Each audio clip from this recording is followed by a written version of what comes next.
Halo semuanya, selamat datang kembali di POV Drama. Pada kesempatan kali ini, kita akan membahas seputar teori drama untuk season 2 sesuai storyline-nya dari season 1. Namun jangan terlalu serius karena dalam teori yang disajikan oleh POV Drama hanya bersifat untuk hiburan semata. Sekedar memberikan opini untuk penggemar drama yang mengharapkan season 2 dari drama favorit mereka.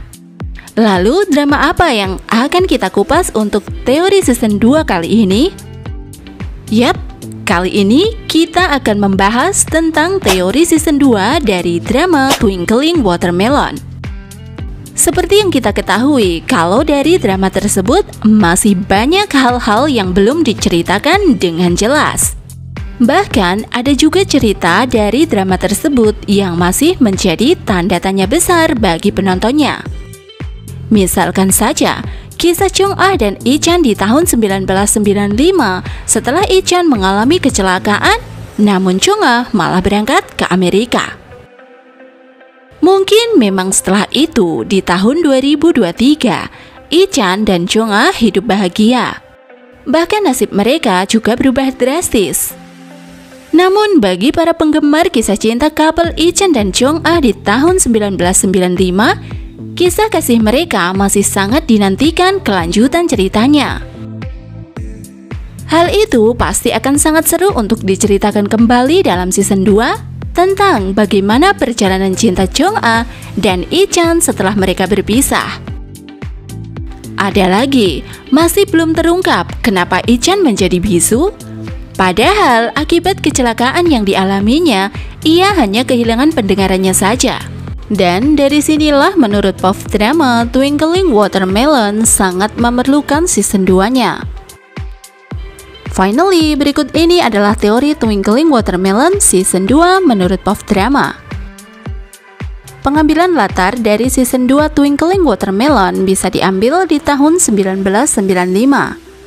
Untuk berfokus pada cerita perjuangan I-chan dan Chung-ah yang merupakan penyandang difabel untuk meraih masa depan mereka. Lalu bermula setelah I-chan mengalami kecelakaan hingga kehilangan pendengarannya. Tapi kenapa ia jadi bisu? Padahal di season satunya ia sempat depresi. Saat itu, ia diperlihatkan bisa berbicara pada nenek dan Eunggyeol di rumah sakit. Sehingga diceritakan ketika I-chan hendak mengambil jalan pintas mengakhiri hidupnya, ia mengurungkan niatnya. Hal ini lantaran ia tak ingin kalah dengan kerasnya kehidupan. Untuk mengatasi kekurangannya, ia pun memutuskan belajar bahasa isyarat dan belajar lebih keras lagi. Di sisi lain, Chung-ah yang terlanjur ke Amerika diberitahu ayahnya bahwa I-chan mengalami kecelakaan hingga kehilangan pendengarannya. Mengetahui hal ini, Chung-ah sangat terkejut. Ia pun lalu bergegas kembali ke Korea untuk mengunjungi I-chan. I-chan dengan karakternya yang sangat optimis berjanji pada Chung-ah untuk membuktikan bahwa ia tak akan hancur hanya karena tuli. Terlebih lagi, kini ia bisa merasakan betapa sepinya dunia Chung-ah tanpa suara. Akhirnya, bagi I-chan, Chung-ah adalah kekuatan sekaligus motivasinya. I-chan ingat Chung-ah pernah berkata bahwa Chung-ah bisa melakukan sesuatu untuk hidupnya sendiri, jadi I-chan tak perlu mengkhawatirkannya. Begitupun dengan I-chan, ia tak ingin Chung-ah terlalu mengkhawatirkannya. I-chan berjanji akan menyusul Chung-ah ke Amerika begitu lulus dari SMA. Mereka pun sepakat akan masuk ke Universitas Gallaudet. Sampai saat itu tiba, mereka memutuskan untuk tetap saling berkabar dengan surat. Lalu, setelah menceritakan hari-hari I-chan melanjutkan studinya sebagai siswa SMA dan belajar bahasa isyarat, singkat cerita, I-chan lulus dengan prestasi yang membanggakan. Satu langkah lagi, I-chan bisa menyusul Chung-ah ke Amerika. Diceritakan, akibat kehilangan pendengarannya, Ichan memutuskan hanya akan bicara dengan menggunakan bahasa isyarat. Hal ini karena baginya terlalu menyedihkan ketika ia bisa bicara tapi tak bisa mendengar suaranya sendiri. Singkat cerita, Ichan dinyatakan diterima di Universitas Gallaudet. Menjelang keberangkatannya ke Amerika, ia menitipkan neneknya pada sepupunya. Ichan telah menganggap Eungyul sebagai sahabat, bahkan sudah seperti saudara sendiri. Lalu kenapa Ichan tak pernah penasaran untuk mencari tahu kabar Eungyul? Apakah ingatannya tentang Eungyul di tahun 1995 telah dihapus oleh kakek Viva? Rupanya selama ini Ichan mencari Eungyul tanpa henti. Lalu setelah keberangkatannya ke Amerika, barulah Ichan perlahan-lahan mulai melupakan Eungyul. Setelah di Amerika, Ichan sangat senang menjalani kehidupannya di Universitas Gallaudet bersama Chong-ah. Ia belajar lebih keras untuk bisa lulus dan kembali ke Korea. Mungkin saja melihat Chong-ah yang tumbuh menjadi perempuan yang kuat, ayahnya mulai memberikan kepercayaan padanya untuk menentukan jalan hidupnya sendiri, termasuk memutuskan untuk kembali ke Korea setelah lulus kuliah. Seperti foto yang pernah dibagikan oleh TVN, foto-foto Ichan yang disimpulkan tengah mengikuti kencan buta dan ketahuan oleh Chong-ah. Hal ini hanya sekedar komedi tipis yang disisipkan dalam season 2 Twinkling Watermelon.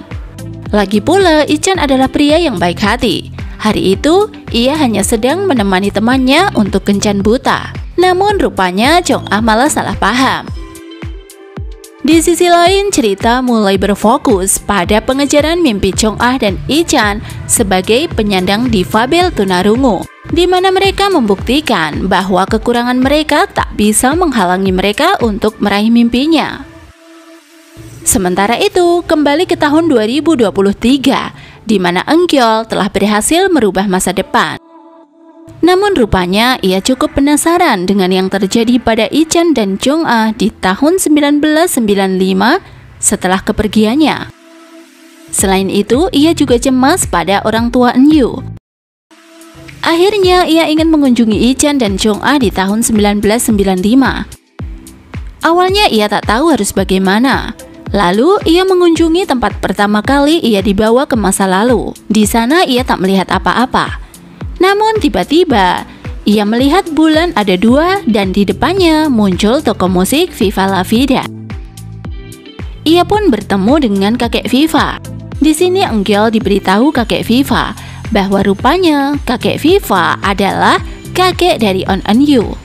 Ia tak ingin melihat cucunya berakhir seperti ibunya.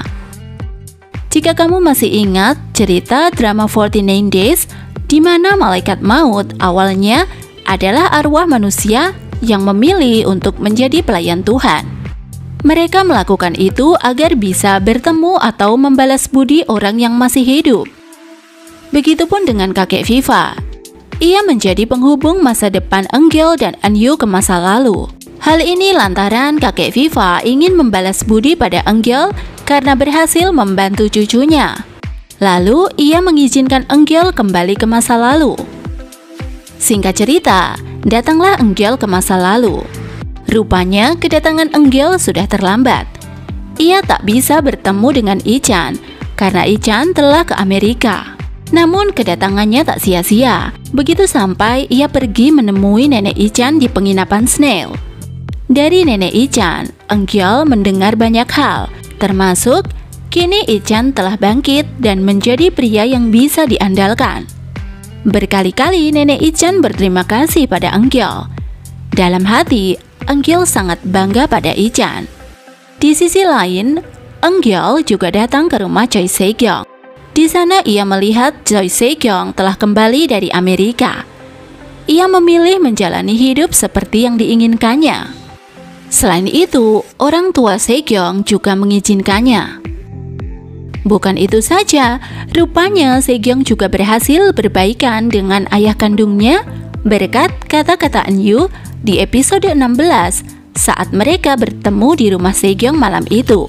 Ditambah lagi, hubungan Sejong dan ayah Eunyu semakin romantis. Mengetahui banyak hal berubah, Eungyul merasa sangat lega. Ia pun berniat menemui kakek Viva versi muda untuk mengucapkan terima kasih. Singkat cerita, Eungyul memutuskan untuk mengakhiri perjalanan waktunya. Ia pun kembali ke masa depan. Sekarang kita kembali pada Ichan dan Chong-ah. Waktu telah berlalu dan mereka telah lulus dari Universitas Gallaudet. Mereka pun memutuskan kembali ke Korea dan mencari pekerjaan di sana.